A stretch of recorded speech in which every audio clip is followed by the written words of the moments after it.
Halo Sobat Barbar, balik lagi di Biologi Barbar. Belajar biologi bareng-bareng. Podcast paling asik yang ngebahas biologi biar nggak bikin dahi berkerut, tapi senyum terus. Betul banget. Kalau kalian udah dengerin episode pertama kita, pasti ingat dong. Kita udah ngobrol seru soal keseimbangan lingkungan. Kita cerita gimana alam itu kayak permainan jengah. Tarik satu, yang lain goyang. Nah, di episode kali ini kita mau lanjut ngobrol soal topik yang nggak kalah penting, perubahan lingkungan. Kenapa sih keseimbangan itu bisa terganggu? Apa yang bikin jengahnya runtuh? Yuk kita kulik.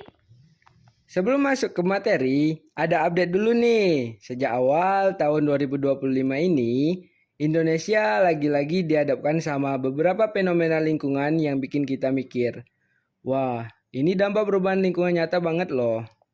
Bener, contohnya aja selama 3 bulan terakhir, dari Desember 2024 sampai Februari 2025, sekitar 48,6 juta penduduk Indonesia terpapar panas ekstrim. Panasnya bukan main, sampai AC pun kayaknya minta ampun. Hehehe. Iya, AC-nya kayak bilang, Bang, saya nyerah. Dan gak jauh panas, di Maret 2025, Jakarta dilanda banjir besar. Lebih dari 90.000 orang harus mengungsi. Itu bukan angka kecil, ini bukti nyata gimana perubahan lingkungan berdampak langsung ke kehidupan kita. Jadi gini Sobat Barbar, perubahan lingkungan itu sebenarnya perubahan yang terjadi dalam komponen lingkungan. Bisa karena faktor alam, bisa juga karena ulah manusia. Dan dua-duanya seringkali saling berhubungan.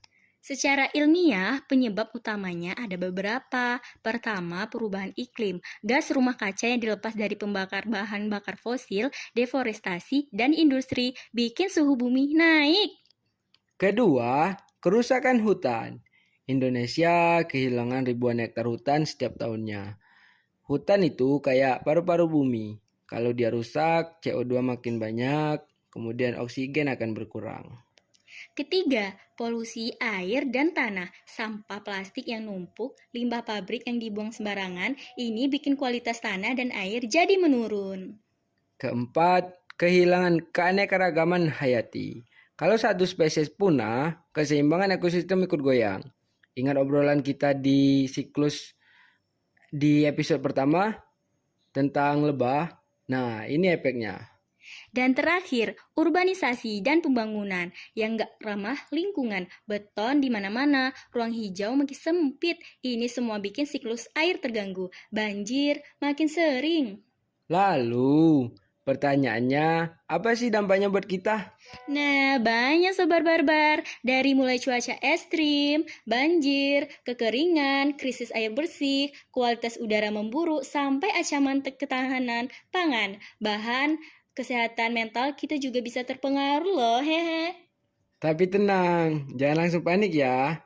Kita di sini nggak mau bikin kalian stres, tapi justru mau kasih insight. Apa yang bisa kita lakukan?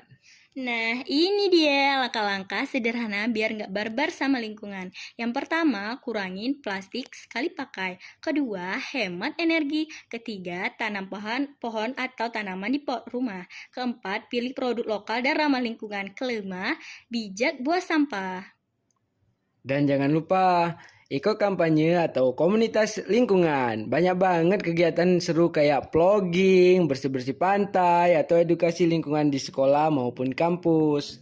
Intinya, sekecil apapun aksi kita tetap punya dampak. Jangan ngerasa, saya doang nggak ngaruh. Justru kalau bareng-bareng hasilnya bakal kelihatan. Kayak kata pepatah di podcast ini, belajar bareng-bareng, jaga lingkungan bareng-bareng. Di episode selanjutnya, kita bakal lanjut bahas polusi udara dan dampak ke kesehatan. Ini penting banget, apalagi buat kalian yang tinggal di kota besar. Sampai sini dulu obrolan kita ya, Sobat Barbar. Jangan lupa follow podcast kita, share ke teman-teman, dan mulai aksi kecil dari hari ini. Biologi Barbar, belajar biologi bareng-bareng biar nggak barbar pas ujian.